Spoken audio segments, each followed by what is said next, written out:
bienvenue dans ce podcast proposé par les ateliers d'Aude-Valérie. Je m'appelle Aude-Valérie Young et je suis coach spécialiste en libération des émotions et hypersensibilité. J'accompagne des personnes en individuel à mon cabinet à Rennes et également à distance. J'anime aussi des ateliers collectifs. Les ateliers d'Aude-Valérie, le podcast qui vous permet de rayonner votre sensibilité et d'aller vers votre plein potentiel.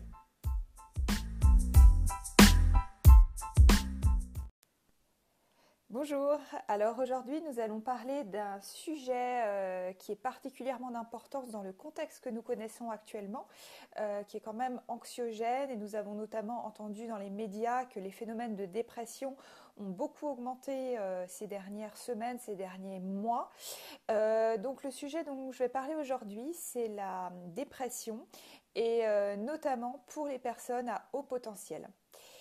Donc, dans un premier temps, ce qu'il faut savoir, c'est que la dépression ne doit être ni une honte, ni un tabou. Donc, je pense que c'est vraiment important d'en parler parce qu'il faut aussi bien se rappeler qu'elle a été reconnue par l'OMS comme une maladie mentale qui est la plus fréquemment développée, avec 150 millions de personnes qui sont diagnostiquées à travers le monde. On sait qu'en France, par exemple, une personne sur 5 souffrira de troubles dépressifs au cours de sa vie, donc à peu près 14% de la population.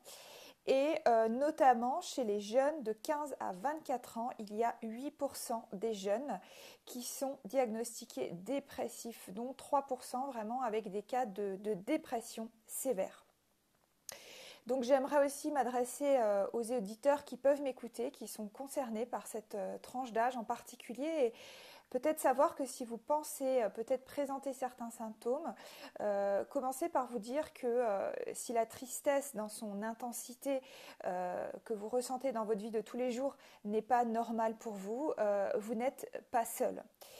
On sait aussi que la dépression, ça reste actuellement la plus grande cause de suicide qui va toucher environ 70% des victimes qui passent à l'acte.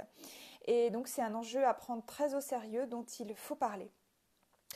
Ainsi, dans ce podcast, donc je vais vous parler tout d'abord de la définition en fait de la dépression, savoir comment elle se manifeste, savoir si vous êtes éventuellement concerné, comment la différencier aussi d'un simple coup de blues, parce qu'il faut aussi se dire que la vie est pour tout le monde, fait de hauts et de bas, et aussi quelle peut-être prédisposition au développement de ce trouble, la douance ou le fait d'être un haut potentiel, que ce soit intellectuel ou émotionnel, les HPE ou HPI, peut apporter malgré elle.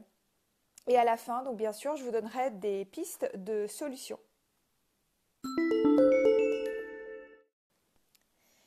Donc tout d'abord, la définition suivant l'OMS, c'est que la dépression est un trouble mental courant, se caractérisant par une tristesse, une perte d'intérêt ou de plaisir, des sentiments de culpabilité ou de dévalorisation de soi, un sommeil ou un appétit qui vont être perturbés, une certaine fatigue et des problèmes de concentration. Donc, ce qu'on peut évoquer en fait dans un premier temps, c'est que la dépression, c'est d'abord une réaction à un choc ou à un épuisement du psychisme qui va s'exprimer d'abord de façon mentale, mais aussi avec une difficulté accrue à gérer les émotions. Il y a des phénomènes de trop-plein émotionnel, mais aussi physique, puisqu'on va avoir de la fatigue, parce qu'on peut avoir des pertes d'appétit ou au contraire une prise de poids. Donc derrière tout ça, on peut mettre en fait le mot par rapport à ce genre d'état de dépression réactionnelle.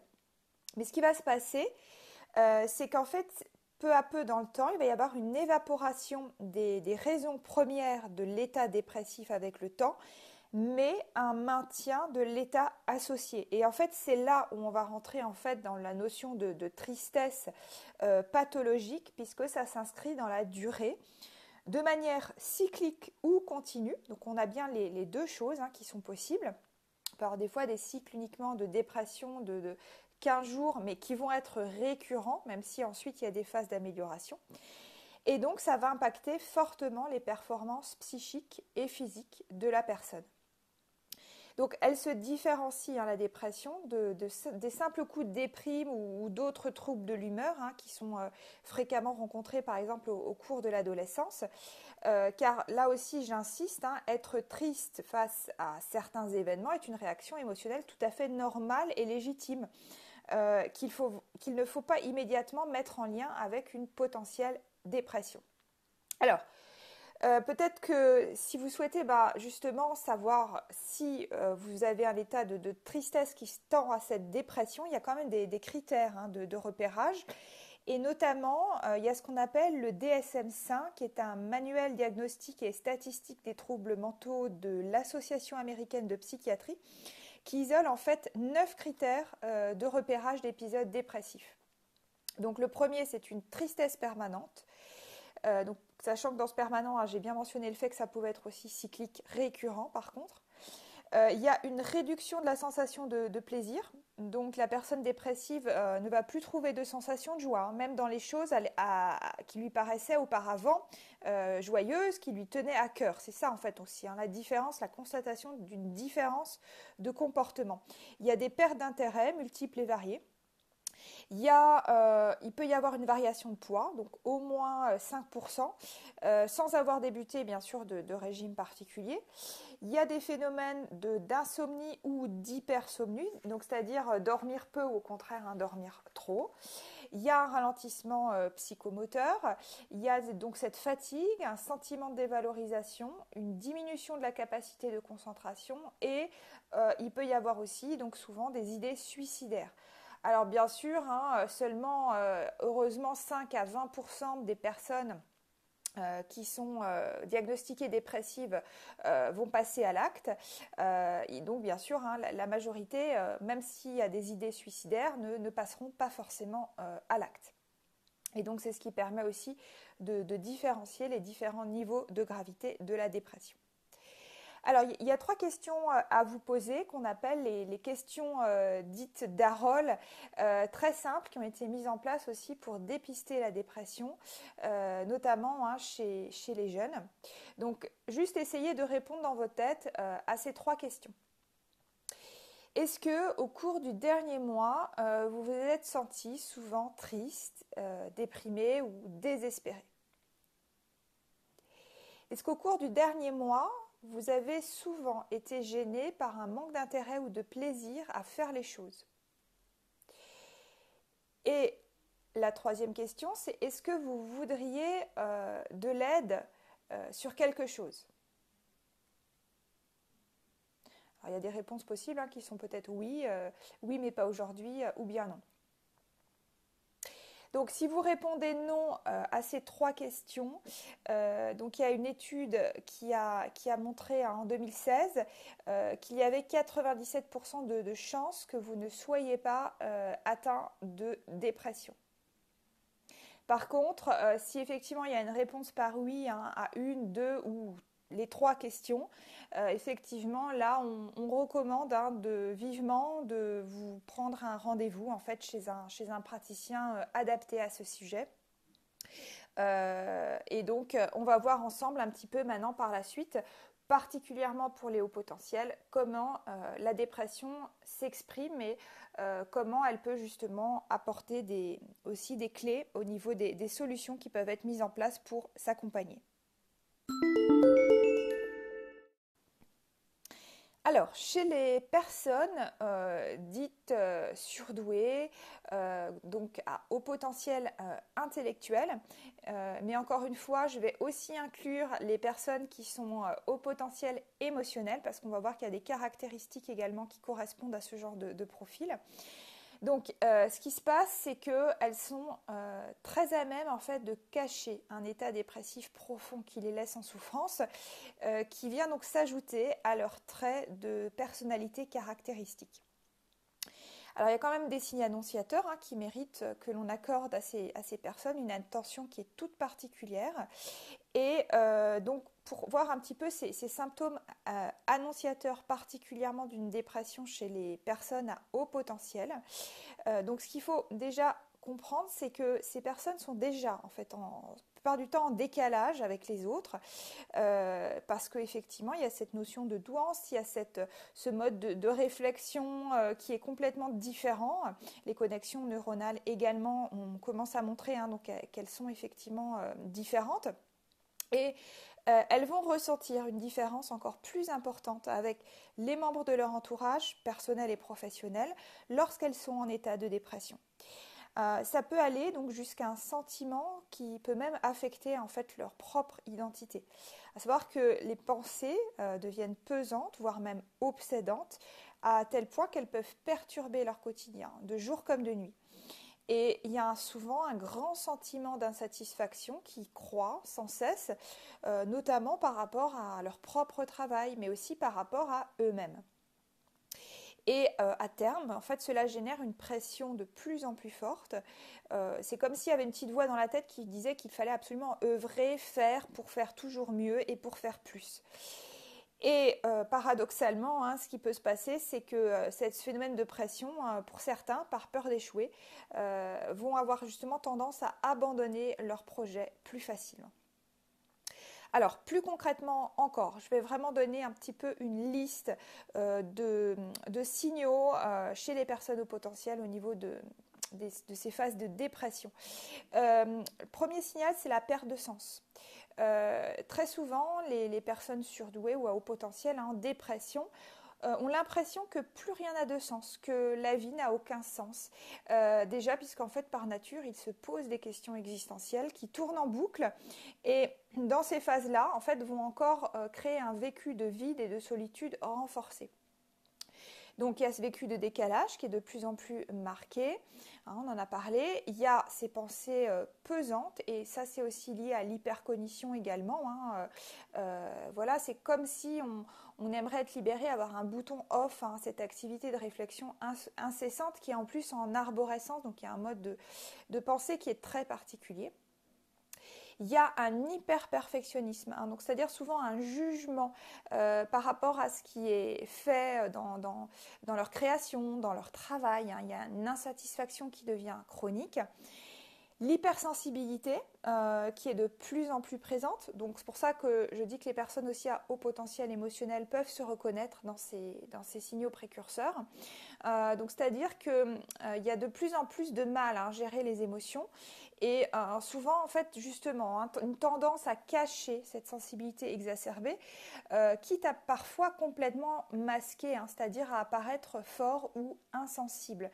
Et donc ce qui peut être noté à ce niveau-là, c'est que comme les personnes hypersensibles et au potentiel ont une capacité un petit peu comme un caméléon de s'adapter à leur environnement, justement de se suradapter, de développer en fait un faux self, ils peuvent au contraire partir justement dans des excès d'humour, de rire, etc. Mais qu'en fait tout ça c'est une façade à cette dépression qui s'installe.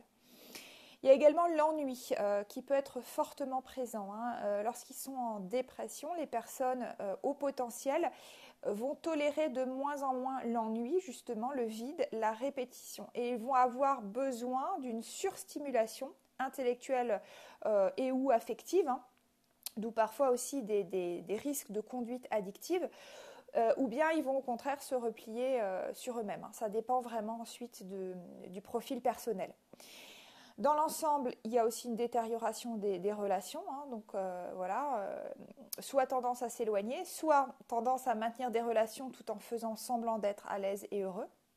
Des comportements souvent défensifs qui deviennent automatiques, des fois des comportements un peu extrêmes, opposants, provoquants, voilà. Quelque chose aussi qui est souvent oublié justement, c'est la somatisation, c'est la notion de douleur. Mais cette douleur, ça peut aussi s'exprimer par une fatigue de plus en plus importante, des fois des maux de tête ou le fait de tomber plus facilement malade. Tout ça montre qu'en fait l'organisme est fortement stressé et que le système immunitaire en fait a du mal. Et donc, dès qu'il y a une bactérie, un microbe qui passe, la personne au potentiel peut effectivement facilement le récupérer.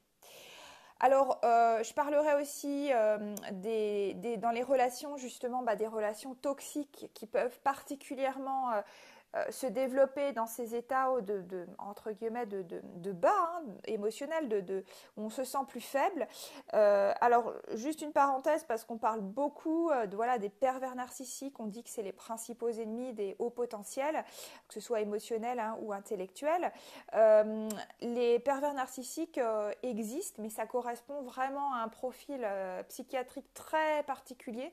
Donc je dirais juste attention de ne pas généraliser et dès qu'on est dans une relation malsaine, la qualifier de perversion narcissique, parce qu'en fait ce n'est pas forcément le cas. Alors nous allons maintenant voir les solutions pratiques à mettre en place pour justement accompagner ces états dépressifs chez les hauts potentiels.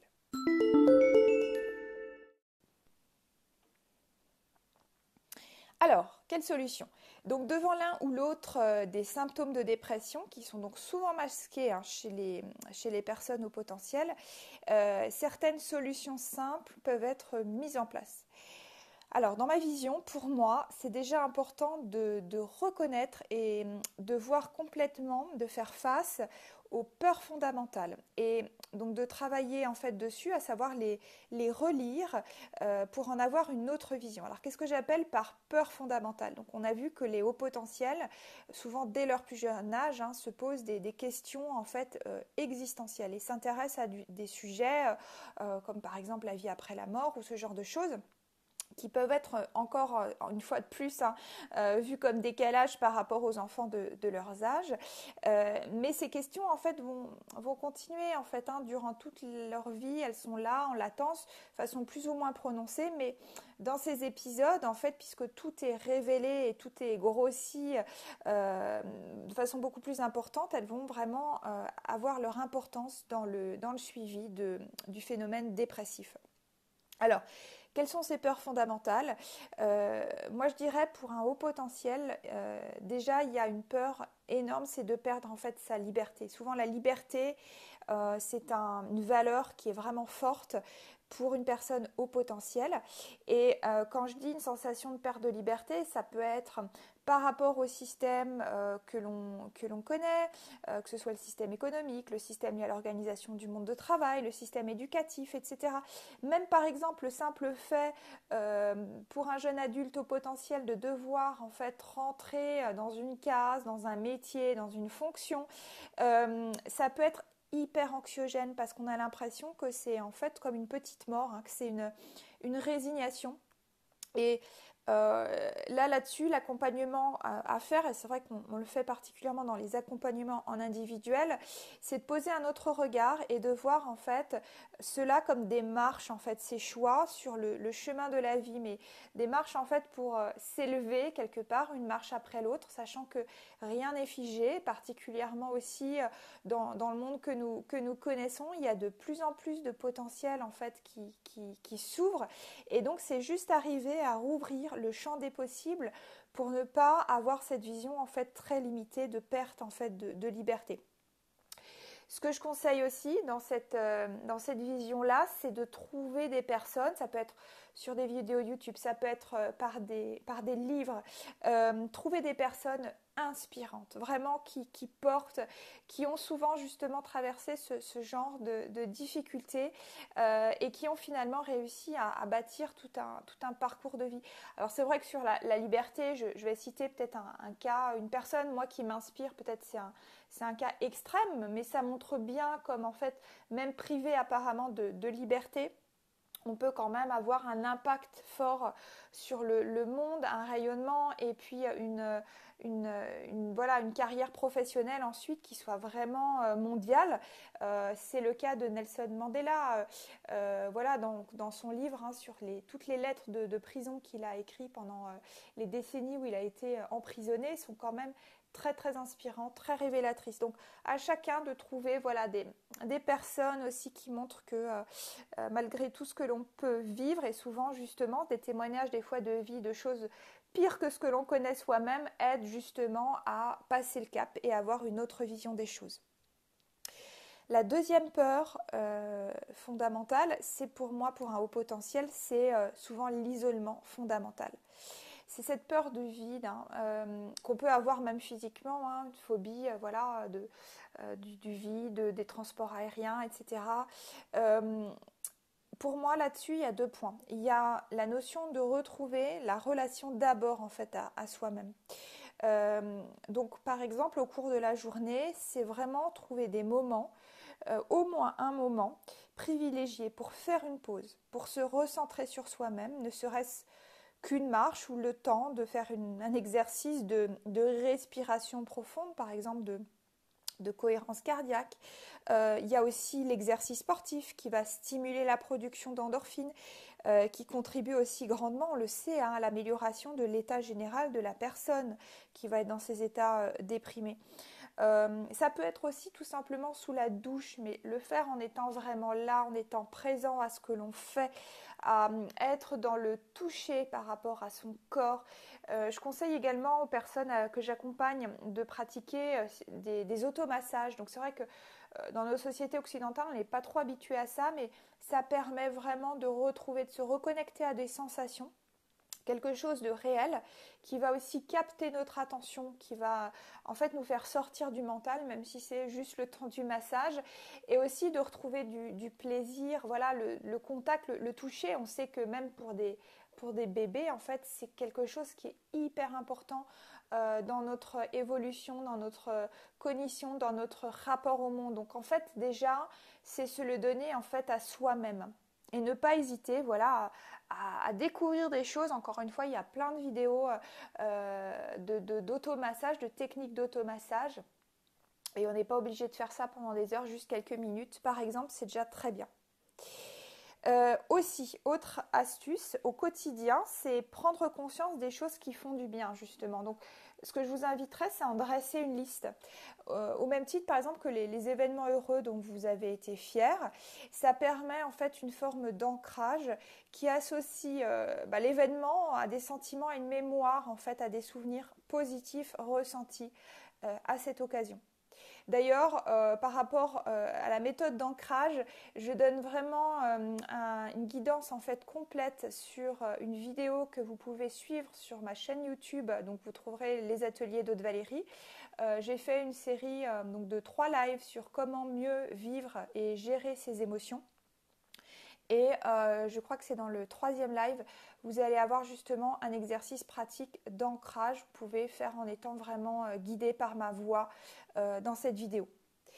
Il y a la relation à soi, il y a la relation aux autres. Donc le fait aussi de verbaliser les mots, de mettre des paroles sur des symptômes, ça peut aider à motiver la personne qui souffre en fait, à vouloir aussi confronter sa dépression. Donc déjà, il y a les proches, c'est voilà, les amis, même s'ils sont loin, ça peut être la famille, le réseau social, professionnel, qui peut contribuer à en fait, aider les personnes au potentiel en souffrance à passer en fait, ce cap difficile.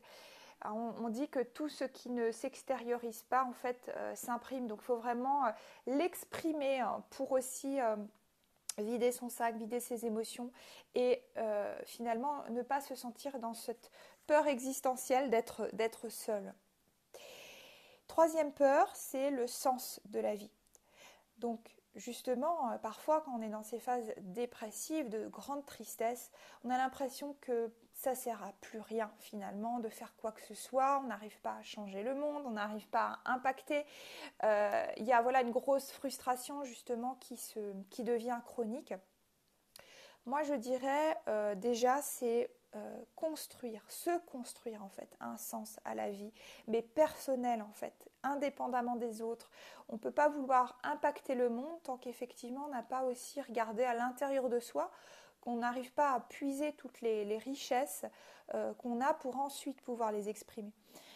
Pour trouver ensuite un milieu favorable où vous allez exercer vos valeurs, votre cause à défendre, mais sans perfectionnisme. Donc en fait, l'idée c'est de trouver en fait votre pourquoi.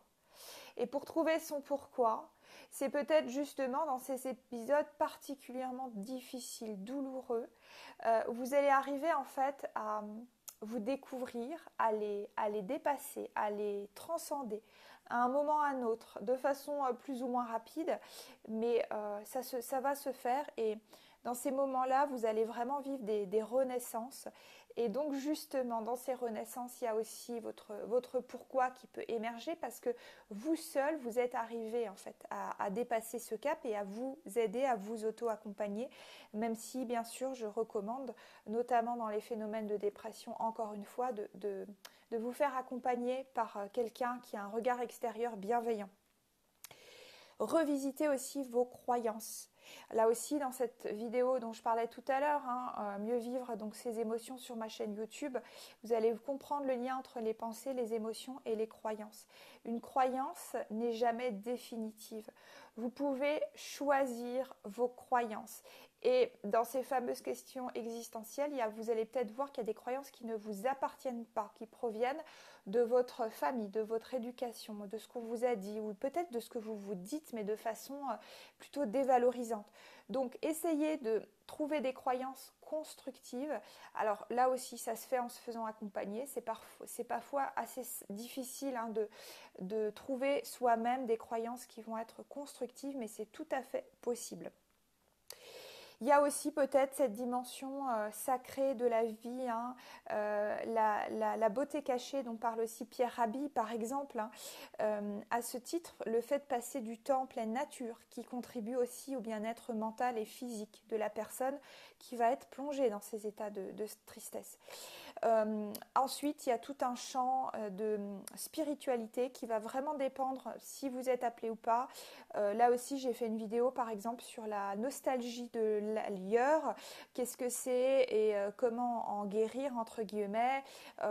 Moi-même, j'ai fait ce qu'on peut qualifier de nuit noire de l'âme, un passage en fait où on a vraiment des questions entre la vie et la mort, où j'ai également fait un épisode de dépression qui a duré plusieurs années, mais qui a été avec le recul finalement un des épisodes qui a vraiment permis moi de changer de direction, de recherche personnelle, de regard sur la vie qui m'a fait démarrer tout un parcours.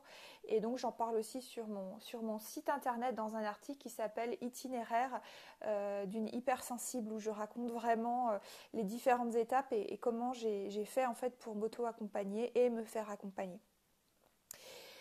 L'autre conseil aussi important, c'est d'arriver à accueillir ses émotions. Donc c'est justement là aussi une de mes spécialités dans l'accompagnement. Mais déjà aussi vous-même, exprimez vos émotions par la création, qu'il s'agisse de musique, de danse, de peinture, d'écriture, puisqu'on sait que la créativité permet de libérer de nombreuses émotions et de se sentir mieux de manière presque instantanée, si on y porte suffisamment de conscience. Et en fait arriver aussi sur le long terme à trouver des outils, puisque ces tristesses, on sait que les émotions, on en aura toute notre vie. Donc voilà, peut-être ça va être de la relaxation, peut-être ça va être du yoga, peut-être ça va être de la méditation, peut-être vous allez découvrir une passion, mais vraiment aussi cultiver cela dans ces moments même où vous êtes bien avec vous-même, pour que dans les moments plus difficiles, vous sachiez trouver la ressource pour vous permettre d'avancer. Voilà, si cela vous parle, donc il y a des possibilités d'accompagnement en séance individuelle, et je propose régulièrement des ateliers aussi collectifs sur comment retrouver son énergie et ses ressources en libérant la tristesse.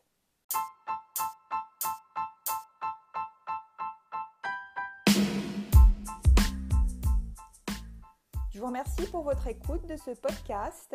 N'hésitez pas à vous abonner à ma newsletter sur mon site internet www.lesatelierdaudevalérie.fr ou m'envoyer suite à ce podcast tous vos commentaires à contact@lesatelierdaudevalérie.fr.